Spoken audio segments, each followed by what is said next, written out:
boa noite. Vamos voar? No Globo Repórter, o Pantanal visto do céu. Vamos atravessar a Terra das Águas para revelar segredos do coração do Brasil. Uma serra que brota na planície. Um rio onde nadam as onças. Nossa equipe viajou ao lado delas. Araras azuis, veados, antas e a grande farmácia do mato. A beleza de um jardim suspenso sobre os rios. Vozes do Pantanal. Cientistas conseguem entender o que dizem os bichos? A grande jornada dos rebanhos que fogem da enchente e o despertar do econegócio. O programa desta noite é uma coprodução com a Rede Mato Grossense de televisão.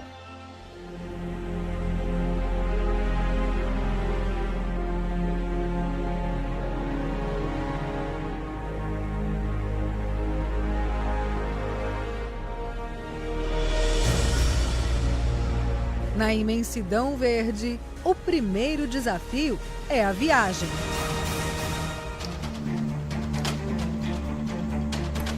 É tanta beleza, mas para chegar é uma aventura, um sofrimento. As distâncias, os campos alagados, até parece que a natureza criou esses obstáculos para proteger um tesouro.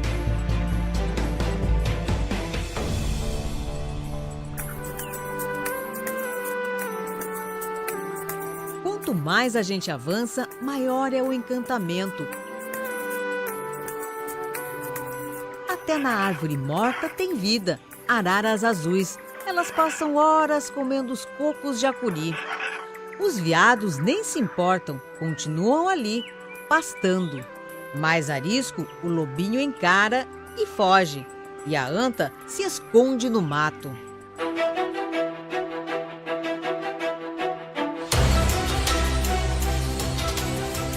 É arrebatador, imponente, soberano. O Pantanal, visto de cima, é a terra das águas. Se revela ser um emaranhado de rios, lagoas e verde, muito verde. Aqui, a natureza nos ensina como moldou esse paraíso. Essa é a região mais isolada do Pantanal e uma das mais importantes para a conservação de toda a planície pantaneira. É que aqui tem a vegetação do Pantanal, do Cerrado, da Amazônia e também a Serra do Amolar, que é um refúgio natural. Foi criada uma rede de proteção para manter esse corredor de biodiversidade. Essa é a única região pantaneira que está sempre assim, com muita água. A inundação dificulta o acesso e protege a vida selvagem. Pessoas ficam surpresas, né, quando descobrem que no meio de uma planície de aproximadamente 138 mil quilômetros quadrados você tem serras. E essas serras era extremamente importante para que esse ecossistema funcione com toda a sua dinâmica, como área de refúgio, controlando o regime de cheias e dando vida para toda essa biodiversidade. As fazendas têm áreas de proteção. Os pesquisadores estão mapeando a flora e a fauna. Nós já levantamos 33 espécies diferentes de mamíferos ocorrendo nessa região. Foram 120 espécies de formigas levantadas por outros pesquisadores, 420 espécies de besouros, 120 espécies de plantas. Isso aqui é literalmente uma riqueza de todo ser humano, né?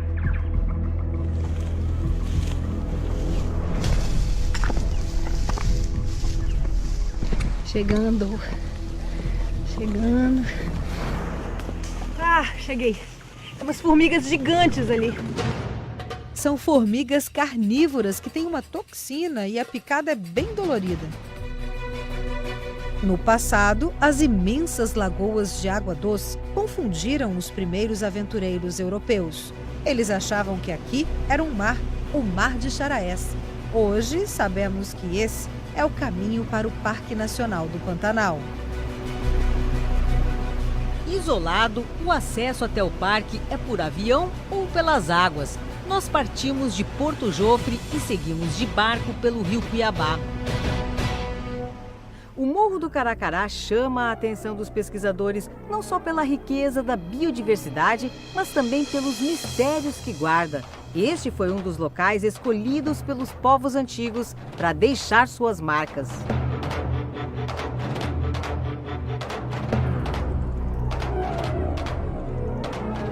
As arqueólogas já identificaram 30 pontos de arte rupestre, alguns a uma altura de 100 metros em relação à planície pantaneira. Olha, acompanhando esse trabalho é que a gente vê a dificuldade que os arqueólogos enfrentam para fazer as pesquisas. Aqui a gente fez uma escalada, né, Gabriela? Isso. Cada campanha a gente vê o grau de dificuldade que é trabalhar no morro. Além de ter que escalar para alcançar, né, esses lugares, e não só esses lugares aqui, tem sítios que estão mais distantes. A rocha lisa parece uma galeria de arte. A gente tem tanto pintura como polimento e picoteamento. E muitas das figuras você consegue observar as 3 técnicas na mesma figura. E aqui a gente tem a temática tanto naturalista, como, por exemplo, apresentando figuras humanas, figuras de animais, representações de animais, e a geométrica, que é como se fossem figuras abstratas, cujo significado vão ficar para sempre como um mistério, porque se referiam apenas àquela população que executou essa arte rupestre. Esta foi a última expedição da pesquisadora que dedicou a vida para decifrar as mensagens deixadas pelos primeiros pantaneiros. Os arqueólogos acreditam que eles viveram aqui há mais de 3.000 anos antes do surgimento das populações indígenas. Nossa, que lindo! Imagino que não vai ser lá em cima, hein?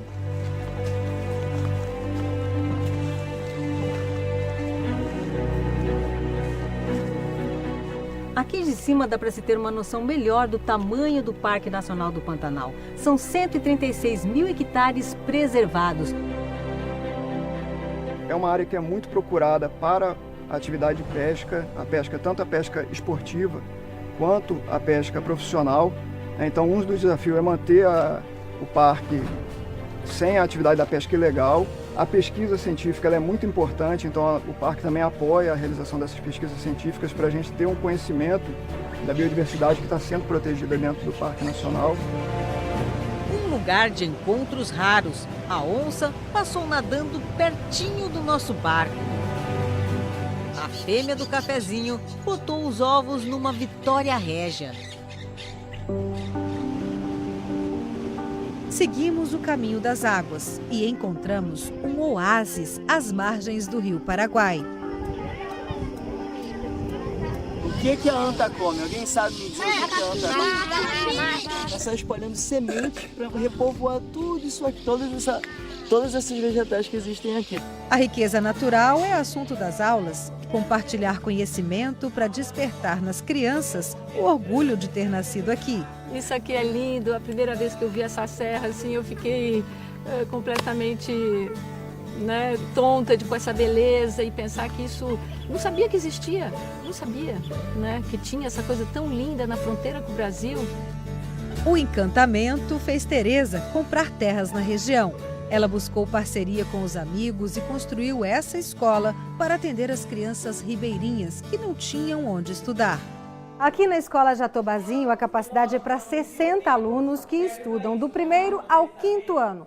Mas essa é uma escola diferente. Os alunos moram aqui em regime de semi-internato. Ficam na escola de segunda a sexta e passam o fim de semana em casa. Essa é uma aula de matemática. Esse jeito diferente de ensinar foi o caminho encontrado para que os pantaneirinhos tivessem ensino de qualidade sem ter de deixar o Pantanal. Eu moro na Ilha da Amizade. Mas se não tivesse essa escola perto da ilha onde você mora, onde você ia estudar? Eu ia ficar lá na minha avó mesmo. Sem estudar? Olhar esperto, sorriso feliz. As crianças descobriram na educação um mundo a ser desbravado.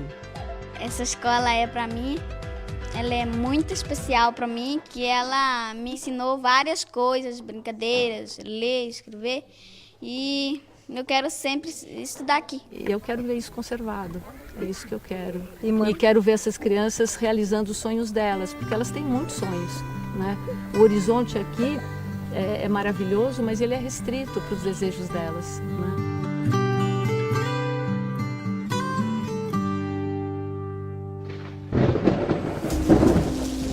Começa a chover com frequência por aqui, é sinal de que vai ter mudança na paisagem. Quando falamos em cheia ou inundação, logo nos vem à mente a ideia de algo fora do normal. No caso do Pantanal, é diferente porque isso acontece todos os anos. Quando chega a estação das chuvas, o solo, seco e poroso, se encharca com facilidade e em poucos dias já não consegue mais absorver tanta água. Rios e lagos transbordam, renovando ciclos de vida. A água sobe, a temperatura muda, os animais registram esse movimento. Esse movimento, então, começa assim, faz com que toda a produtividade biológica do Pantanal aumente. Então, quando nós vemos assim, muitas aves, muitos peixes, isso é fruto dessa inundação. No tempo das águas, a estrada se transforma em rio. O pessoal que navega aqui tem que conhecer muito da região, né? Essa época do ano aqui. Quem não conhece muito da região costuma se perder. Na época de cheia, muitas casas ficam ilhadas no Pantanal. É quando as sucuris são vistas com mais frequência por aqui. Segundo os ribeirinhos, o alvo é o galinheiro, onde elas encontram comida farta. Seu Márcio já perdeu as contas de quantas galinhas viraram janta de sucuri. Ela ataca mais à noite, né? Porque o horário que a galinha fica concentrada só num lugar, eu acho por isso que ele fica mais fácil dele atacar, né? Os ribeirinhos acabavam matando as sucuris para evitar prejuízo nos galinheiros. Mas o conhecimento científico mudou esse olhar. Foi então que o seu Doalci inventou o galinheiro à prova de sucuri. Então eu usei uma tela mais grossa, fiz ele de alvenaria, ergui um pouco do chão para evitar delas entrar em fresta, né? Hoje, os ribeirinhos ajudam na pesquisa e na proteção da sucuri. E já aprenderam que ela não tem veneno e nem quebra os ossos da presa. O turista que vem para o Pantanal, ele tem uma lista, né, de bichos que ele quer ver. E a sucuri, com certeza, está nessa lista. E a gente acredita que ela tem um potencial ecoturístico grande, né? Que ela pode ser vista por turistas, a gente pode pensar num turismo de sucuris, assim como existe um turismo de onça. Quando muda a paisagem, muda também a rotina dos peões no Pantanal. Com o alagamento das áreas de pastagens, é hora de levar o gado para as regiões mais altas, onde a água não chega. Quando a enchente é muito grande, a gente fica com o desafio de passar dias, semanas e até meses para reunir esse gado. Na terra das águas, tem que saber viver sem pressa. Aqui é um lugar agradável, um lugar bom de se trabalhar, né? É um escritório que não dá aborrecimento em ninguém, né? O Pantanal é tão grande que a cheia não chega de uma só vez em todos os lugares. O pantaneiro entende como poucos os sinais da natureza. A travessia na ponte tem de ser lenta para não assustar os animais. Aqui no Pantanal, uma regra é se ajudar. Na cheia ou na seca, os fazendeiros se unem para retirar e transportar o gado. Há mais de 200 anos, a pecuária é a principal atividade econômica aqui no meio da planície pantaneira. E agora a discussão é uma pecuária sustentável, conservando o meio ambiente e mantendo a produção. Seu João é um dos pioneiros. Na fazenda dele, boi e animais silvestres compartilham o mesmo espaço. Hoje nós temos aqui o porco monteiro em quantidade, você tem a onça que aparece, você tem o veado, você tem a capivara, você tem a anta.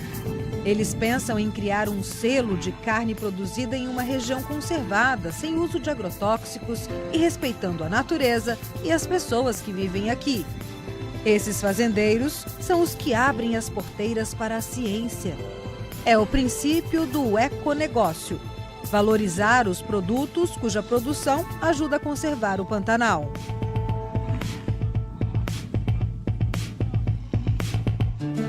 anti-inflamatórios e antibióticos naturais. Um lugar onde remédios brotam no chão. É daqui a pouco. Na flor do aguapé, o ponto amarelo é um sinal para os insetos saberem onde está o néctar. Esse jardim suspenso só pode ser visto na época da cheia, quando as flores amarelas se abrem e formam esse tapete sobre os rios pantaneiros. No emaranhado de raízes, os peixes encontram refúgio e comida. E daqui a algum tempo, tudo isso aqui vai estar seco. É exatamente essa capacidade de resistir a períodos de estiagem e de inundação que chamou a atenção dos pesquisadores. Um grande desafio para os cientistas é descobrir dentro das plantas os compostos químicos que podem ser usados na fabricação de remédios, cosméticos.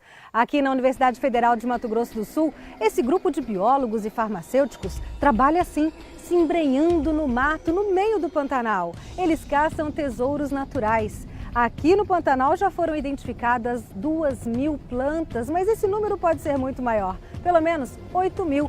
É um imenso laboratório a ser estudado. Encontramos um pomar nativo no meio do mato. Os frutos caem maduros na época do calor, antes da cheia. Ele é meio azedinho. A cor alaranjada é o beta-caroteno, um protetor de células. Na semente e na polpa da canjiqueira tem o pisceatanol. Esse composto inibe o acúmulo de gordura nas células. Ele é um anti-inflamatório, no carocinho é onde mais tem esse composto. E ele também serve para fazer sorvetes, as pessoas utilizam para geleia, para um monte de coisa. Essa comunidade rural aqui de Poconé utiliza muito as plantas do Pantanal com objetivos terapêuticos, ou seja, no tratamento de doenças. É isso mesmo, dona Maria? É. Quando assim, as plantas que nós usamos, por exemplo, tem uma febre na criança, nós damos um chá do mato. Ou seja, não precisa nem ir na farmácia, pega tudo no mato. Tudo no mato. A farmácia da dona Maria está a poucos passos de casa. Bom, esse aqui é o andilinho, que usa para diabetes, úlcera e gastrite. Essa pantaneira de nascimento conhece bem o potencial de cura das plantas. Dona Maria, qual que é a parte que a senhora usa para fazer o chá? Esse aqui. Esse aqui parte é vermelha. É parte mais avermelhada? É, um pedacinho aqui, massa, bem, ele põe na água para tomar. Essa parte branca também dá para usar? Pode também. Essa flor amarela e delicada é um remédio natural. Olha esse cheirinho dela. Nossa, então ela tem um óleo essencial aromático muito rico aqui e muito agradável. Mas esse amarelinho dela são os flavonoides. São substâncias que protegem ela contra o sol. Os flavonoides combatem o envelhecimento das células e têm efeito detox. O extrato da flor de jateica também é anti-inflamatório. Ela mata as bactérias e isso melhora essa inflamação da gengiva. Então a pessoa consegue recuperar a gengiva e a gente tem a eliminação da bactéria que causa a cárie também. Então quer dizer que aqui nessa florzinha pantaneira já encontraram um efeito bactericida? Sim, a gente já pode ter aqui um futuro enxaguatório bucal. Agora eu vou colocar a casca do andilim na água, aqui. Intuitivamente, a pantaneira encontra a dose e os jeitos certos de preparar o remédio na água fria. Não pode ferver, o angelim é forte. Quando eu coloco água quente e levo ao fogo, eu vou estar extraindo muito mais o princípio ativo. Então, o ideal é estar preparando e deixando em contato com a água um pouquinho para poder fazer o processo de extração. Mas é amargo, hein, dona Maria? Por isso que é bom para dor no estômago.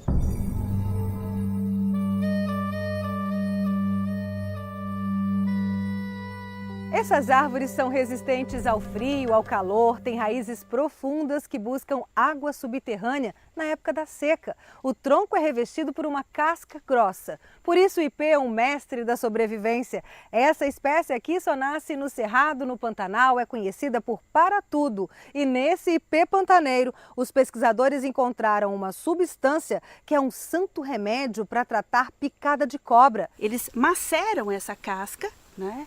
Junto com alguma gordura que eles estão levando para cozinhar. Então pode ser uma banha, um óleo, e eles colocam em cima do local da picada. A gente tira aqui esse tecido morto dela. O que o ipê usa para se proteger também pode curar as pessoas. Nossa, é muito amargo. E ela é amarga justamente por causa dessa substância que a gente estuda, que é um iridoide. Esses ratos receberam pequenas doses do veneno e foram tratados com o extrato do ipê pantaneiro. Não tiveram sequelas. E aqui a gente pode ver o quanto se reduz a hemorragia. O remédio feito com o para-tudo é o primeiro à base de plantas para tratar as sequelas de picada de cobra, mas não substitui o soro antiofídico. Aqui no Laboratório de Bioquímica da Universidade Federal de Mato Grosso, o desafio dos pesquisadores é avaliar cientificamente se as plantas de fato têm as propriedades que podem levar aos efeitos relatados pelos pantaneiros. Lembra da Dona Maria, que usa a casca do angelim para dor de estômago? Pois é, as pesquisas revelaram que a planta também é um santo remédio para tratar diabetes. Nós constatamos também, então, que esse efeito se deve à melhora na ação da insulina no organismo.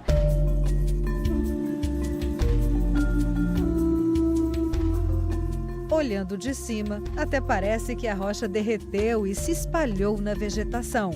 Aqui encontramos a campeã de resistência. Você conhece a planta que ressuscita?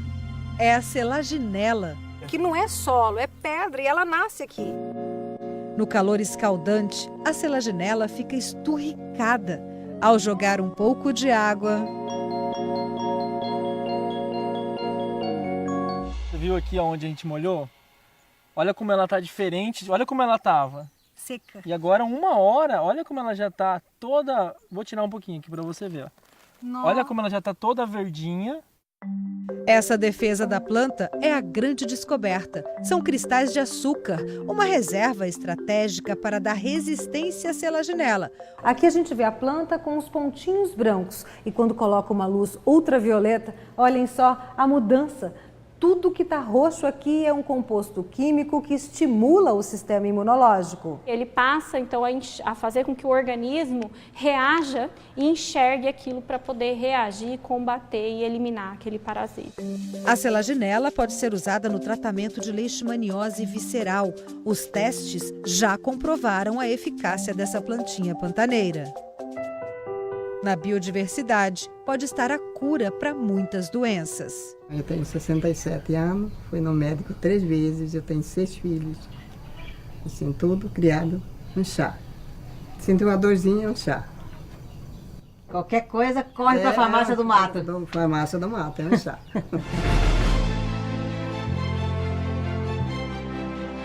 No maior refúgio de vida silvestre das Américas, cada espécie tem a sua preferência.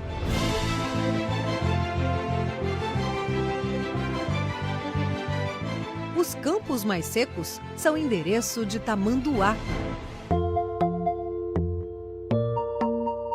E chega perto para ver. O tamanduá-mirim tem uma vértebra a mais na coluna que o ajuda a se apoiar no rabo e ficar em pé, para parecer maior e assustar o inimigo.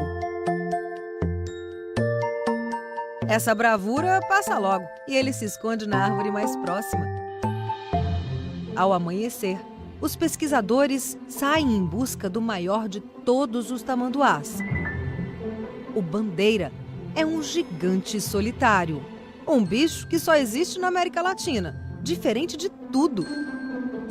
Não possui dentes, tem um metabolismo muito baixo, uma temperatura em torno de 33 graus. Ele tem um olfato muito aguçado, mas audição e visão não. Esse aí não sentiu nosso cheiro. Os pesquisadores preparam os dardos para a captura. Um vai com uma pistola e eu com a zarabatana e a gente faz a anestesia do animal. Agora a gente tem que ficar aqui um pouco longe deles, esperando essa captura. Boa sorte. Obrigada, viu? Vamos lá. A aproximação é lenta. O tamanduá percebe e foge. Aí começa a correria para anestesiar o bicho. E é o assistente de campo, o Fabiano, nascido no Pantanal, que consegue pegar o tamanduá no laço.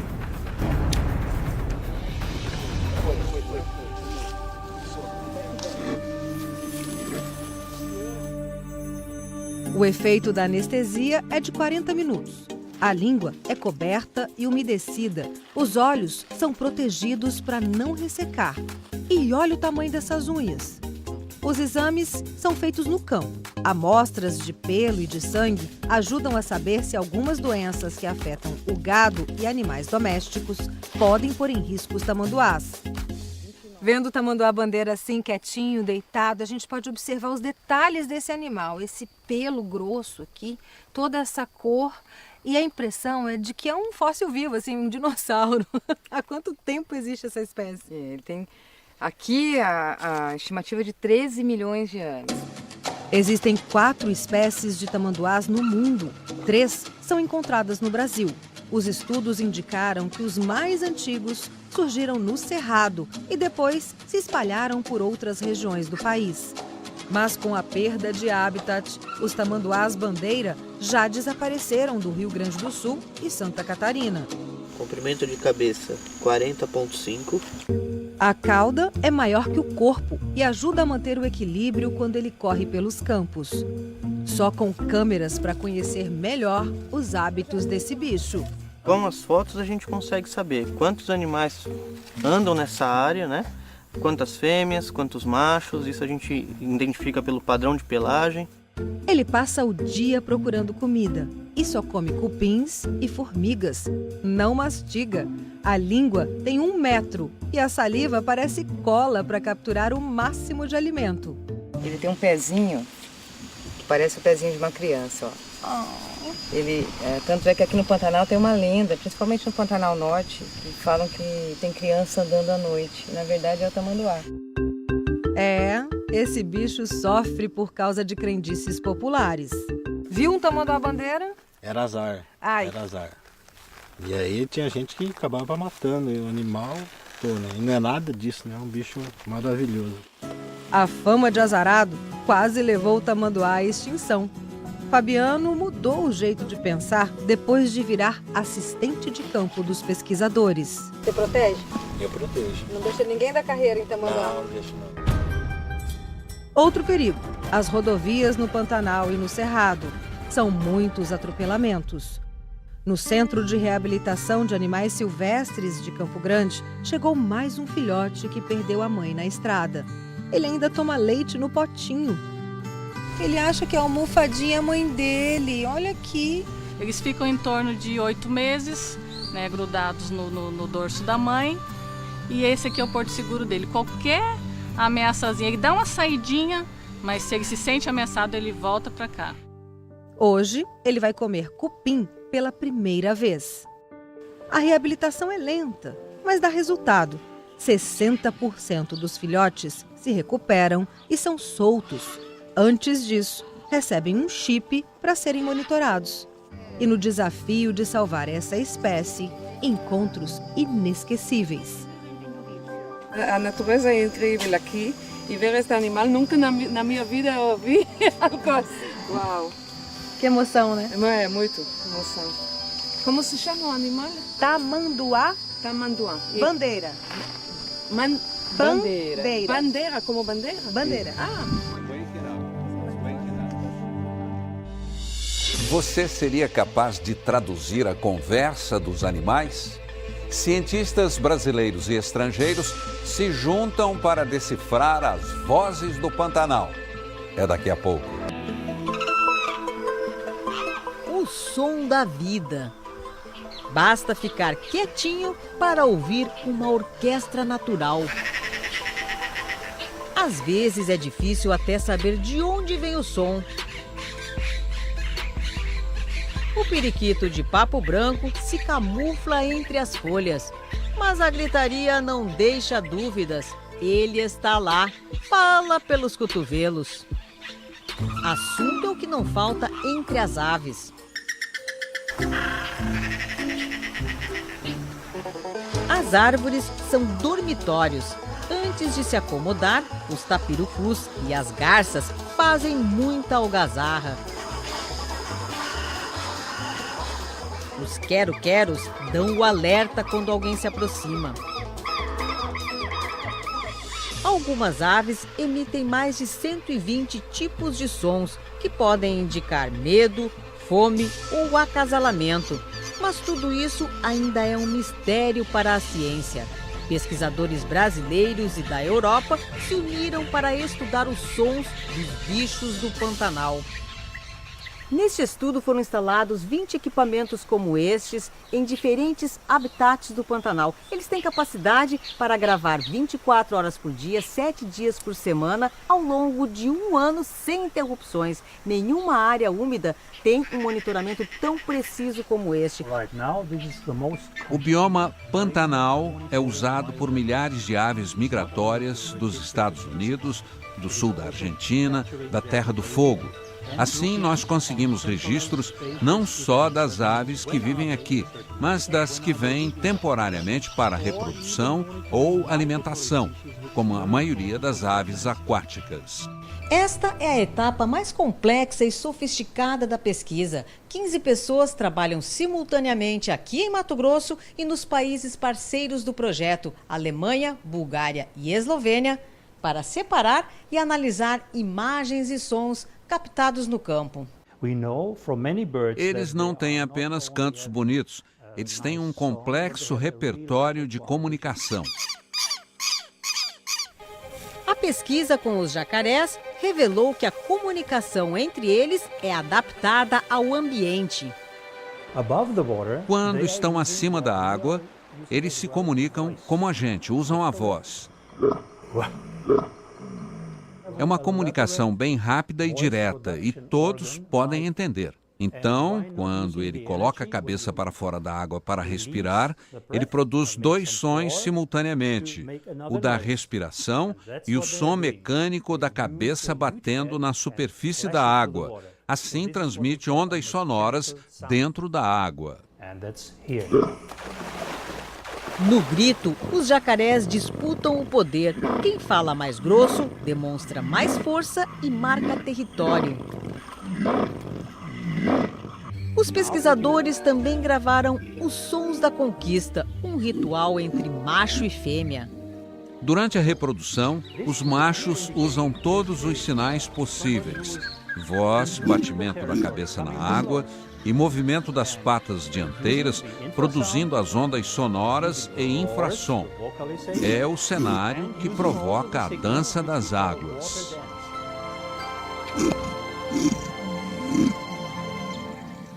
E para quem sempre ouviu falar no grilo falante, os pesquisadores têm um recado. É porque grilo não vocaliza, né? Não tem aparelho vocal, né? Ele flexiona as pernas nas asas e produz esse som, por isso que eles chamam de estrudulação. É uma biblioteca de sons, imagens e vídeos do Pantanal. Isto tudo precisa ser analisado e que possa dar respostas extremamente importantes para a conservação do Pantanal, ou seja, para a conservação da maior área úmida do planeta.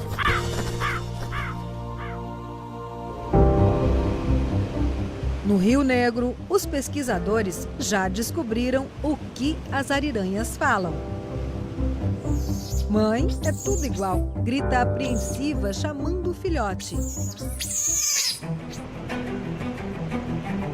Há 11 anos, Caroline Leustenberger estuda as ariranhas pantaneiras.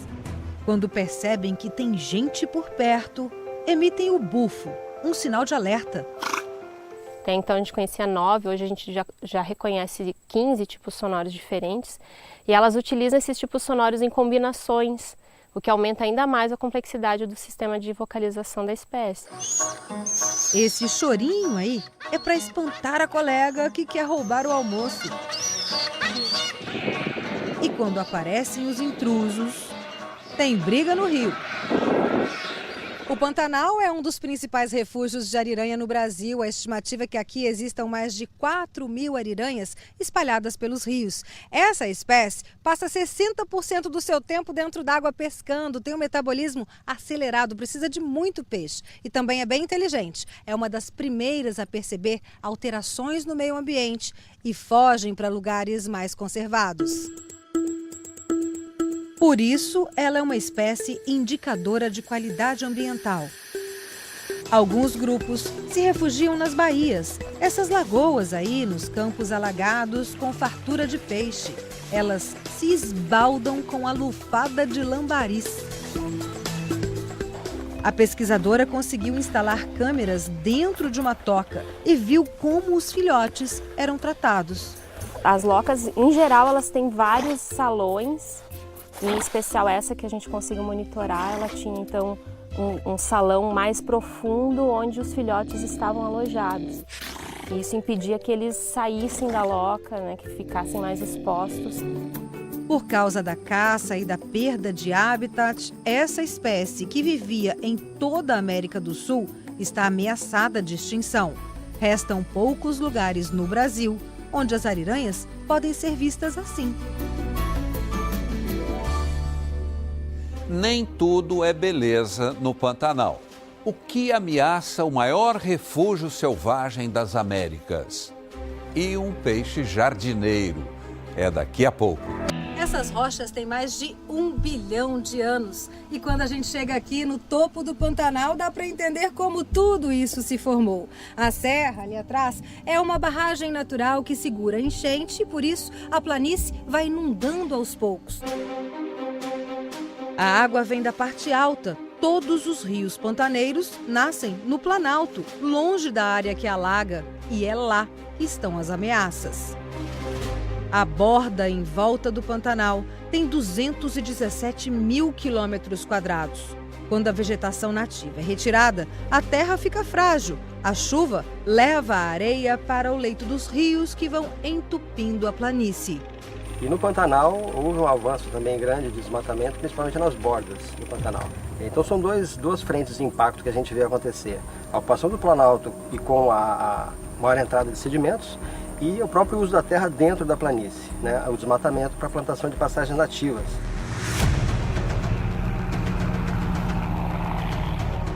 Do alto, a imensidão alagada e a serra, fora do Pantanal. Soja a perder de vista.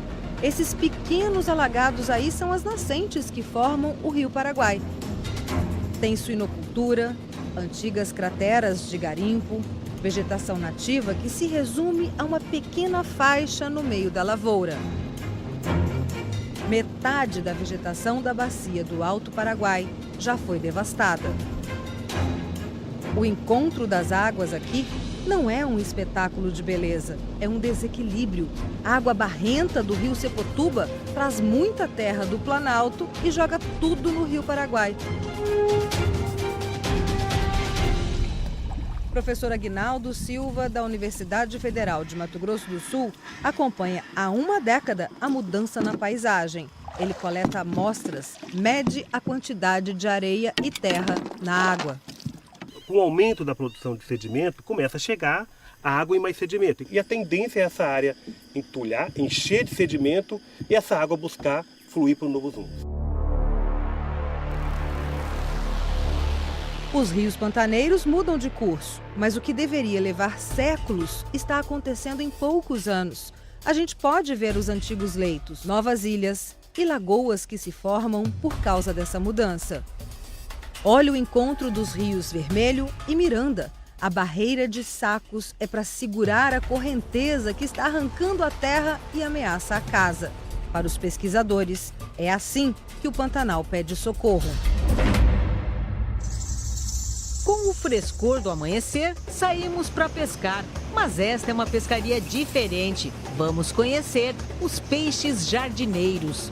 Esses peixes eles fazem dispersão de sementes em áreas alagadas. Essa interação do peixe-planta ela é chamada de ictiocoria e ocorre nesse período de cheia, em áreas alagáveis como o Pantanal e na Amazônia. Mas Mas o que acontece com os frutos que os peixes comem? Em busca de respostas, os pesquisadores pegam os peixes e recolhem o material que eles têm no estômago. Depois, soltam de volta no rio. O pacu é um campeão. Ele nada para longe e leva na barriga um jardim a ser semeado. Encontramos indivíduos com mais de 3.500 sementes inteiras, com uma diversidade de 14 espécies de plantas diferentes dentro de um único indivíduo. Então, o pacu, pra gente, ele é considerado o melhor dispersor do que as outras espécies. E o que a gente está analisando agora são as outras espécies. Por isso, o regime de cheia e seca ajuda a manter vivo o Pantanal. Nos campos alagados, os cardumes espalham sementes que vão brotar quando as águas baixarem. Assim, o ciclo da vida se renova.